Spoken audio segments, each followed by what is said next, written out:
Okay, I think we're live. So, welcome. And it's Marion Stewart, and I'm here today talking about perimenopause in particular, because our latest survey showed, in fact, on 1,100 women, that 96% of them felt unprepared for menopause, and two-thirds of them felt robbed of life as they knew it. And it doesn't have to be that way. And I'm joined today by Julie Whitaker, who was someone I met when she was perimenopausal, and she didn't even know she was perimenopausal. So I wanted to invite Julie to tell her story because I think a lot of other women will identify with it. So welcome, Julie. Thank you for coming to tell your story. So tell me about how you felt when we actually met. So thanks for having me. I didn't know, I'd never heard the word perimenopausal. And I was suffering from insomnia. I didn't sleep at all for more than 2 hours. And I was very achy and had lots of aches and pains throughout my body, and then was finding it difficult to run and do any exercise. And I really put it down to feeling old. I thought that's what happens when you've turned 50, life's sort of going a bit downhill. And I always remember my grandmothers all taking sleeping tablets, and maybe this is just what happens at 50. And it was only when I met you and had a bit of a midlife refuel and did your first ever 6-week program that I realized how debilitating those symptoms had been. Because after 3 or 4 weeks, I was now sleeping, and I hadn't slept for 2 years, and I can't tell you the difference that made. But then it made life so much better because I had loads of energy, was feeling sexy and confident, which I hadn't done for 10 years. I think I was feeling such a renewed person. And I've become a sort of big advocate of it because I don't think anybody knew the word perimenopausal 5 years ago. They've heard it a bit more in the media because the media's been talking about it now. But the symptoms that you're always looking out for at menopause are mood swings, hot flushes in particular, I completely associated with perimenopause and with menopause and maybe anxiety and feeling a little old. Well, I didn't have any of those. You're moving off the screen. You're inches away. Okay, we don't want to miss any of these gems. So the other thing I seem to remember that you were suffering with was brain fog. Yeah, so I was struggling at work, not because I couldn't do my job, it just took a lot longer. And I was forever having to write lists because I couldn't remember whether I'd done something. I'd been an event planner through many years, and I could hold all the details in my head and I'd know everything. And that ability had gone.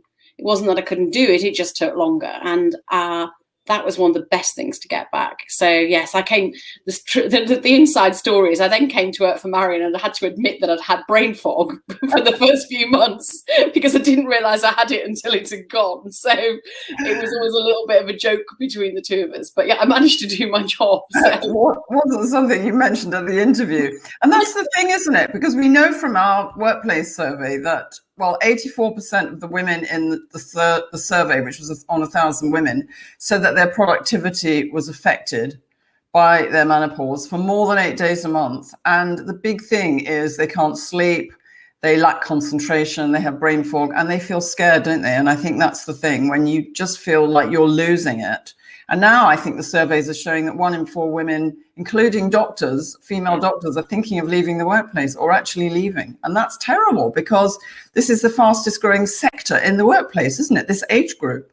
Yeah, I think one of the issues is that these things creep up on you. You don't suddenly get insomnia. You don't suddenly get brain fog. It's just sort of slowing down a little bit.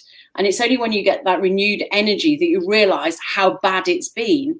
But I do know women through working with you who've left the workplace. I remember in the first few weeks talking to a lady who'd been very senior at GCHQ, and she'd been offered retirement and she took it at 55 because she just could not cope with the high level job that she had. She then got better, and then she realised that she'd given up her career and there was no way back. And, that's such a sad story because women work so hard for their careers. They get over so many obstacles along the way, and especially women who are in their 50s now have had to fight along the way against men. They've had to, compete. They've taken time out to have children. They may be the carer for parents. They really, really have struggled, and they've got to the point of their career, and then suddenly they don't feel they can deal with it because the menopause symptoms are not helping. They've got a little bit of brain fog, they're feeling tired, they're not sleeping. And all they need is a midlife refuel. They need to get their nutrients back into good order, because we've given up a lot of those over the years, and also just need to replace the estrogen that's no longer running around our bodies and helping us to function normally, and help our help our bone health and everything else. So all we need to do is replace that.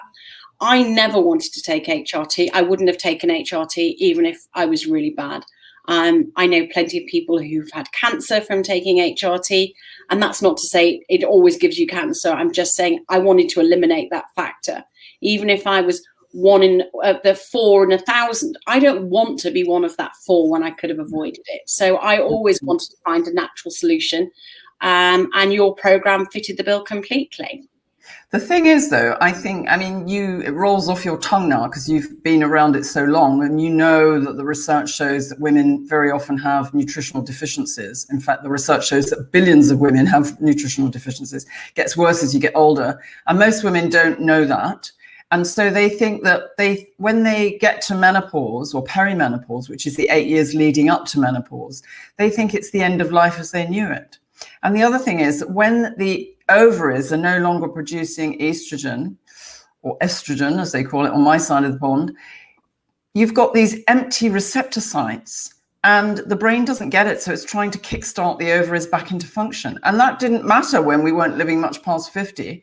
But now when 40 something represents halfway for so many of us, it's so important to learn to meet your needs. And as you say, having this midlife refuel and getting yourself back into really good shape makes the world of difference. And it is the difference between night and day. And we know from the program that instead of leaving the workplace, women are being promoted. They're being made head of their department. They're achieving their lifelong goals in their career, as opposed to curling up in a ball and withdrawing. And in that little film on our website, we've got women in there talking about having a mental breakdown or thinking they had early onset Alzheimer's or dementia, and just thinking that life was over. But then when they have their midlife refuel, like you, Julie, they just come back to life and feel like the best version of themselves. And I think you do, don't you? You feel like you look younger, you feel younger. Absolutely. And, it does take some effort. I'm not going to say it's as easy as popping a pill with HRT, but it's future-proofing my health for the future in terms of looking after my bone health and dementia. Anything we can do in our 40s and 50s to make sure that our 60s and 70s and 80s are better, then that's what we should be doing. And, it's only about changing a few things, making a few lifestyle changes that we should be doing anyway. Yes. That we should be eating healthily, we should be exercising, meditation, making a huge difference to your day. I'd never done that before I went on your program. And I know how much more energy that gives me. If I'm going out on a Friday night, half an hour plugged into my meditation is like putting me in the plug socket, and I'm full of energy for another 5 hours. Whereas I used to think, do I really want to go out on a Friday night? Can't be bothered, I'm a bit tired. You can find it, and it's really, really exhilarating to just go out there and be more confident again. I think so many women lose their confidence when they have symptoms like I had. And actually, it's just about going out there and going for what you want, being positive. And just, it is also about taking yourself out of the negative point of view. Is what can I do to help myself? And if you have to put some effort in for a few months on what you're eating, and may have to give up a few things that you don't really want to give up, like the chocolate and the alcohol, for a little while, go back to having them. It's not a life sentence, is it? No, you can't go back. It's just that interim. Yeah. Just that interim, and as you said, you protect yourself from things like osteoporosis and dementia, but also heart disease, which we've become much more predisposed to after menopause. So if you want to have a happy and quality longevity and stay in the workplace and keep producing in the way that you were before, then you need to have your midlife refuel. So hopefully we're going to change the paradigm, and instead of women feeling that this big M word looms over them and involves stigma and shame and all of that stuff, people will just come to know that in their 40s, they can have a midlife refuel, hopefully in the workplace, And we've been working with some companies and delivering and also doing surveys to show what's going on under the radar, because Forbes says it costs $810 billion globally each year due to lost productivity. And we want to put that right and help women to feel better, and also help the companies to boost the economy by having a productive workforce. So it's a win-win situation. So I'm really grateful to you, Julie. And it's just a pleasure to have helped you. And I just love helping women to feel like the best version of themselves. And in my new book, Manage Your Menopause Naturally, I've outlined all the science, because everything we do is based on published medical research. And it's just really important that women come to know, and the whole world comes to know, that menopause is not the end of life as you knew it. It's the beginning of a whole new chapter, and it can be absolutely amazing. Yeah, the M word needs to be midlife refuel. It doesn't need to be menopause anymore. And it's just, there is so much you can do. And post-COVID, I think we owe it all to ourselves to look after ourselves and take care. And if we can do that and get ourselves out the other end of the menopause, let's just do it and have some fun afterwards. Excellent. So if anyone wants any more information, we have a free midlife refuel club, which is on my website, marianstewart.com. We meet every week. We have live sessions and guest speakers. We also have a whole library of self-help content. So it's completely free. You're welcome to come and join us. So hopefully we'll see you. And if you're in the workplace and you want some help, then call out to us. We can help with some of our workplace programs. So thank you so much for joining me, Julie, and telling your story. Okay. No, take care. Bye-bye. Bye.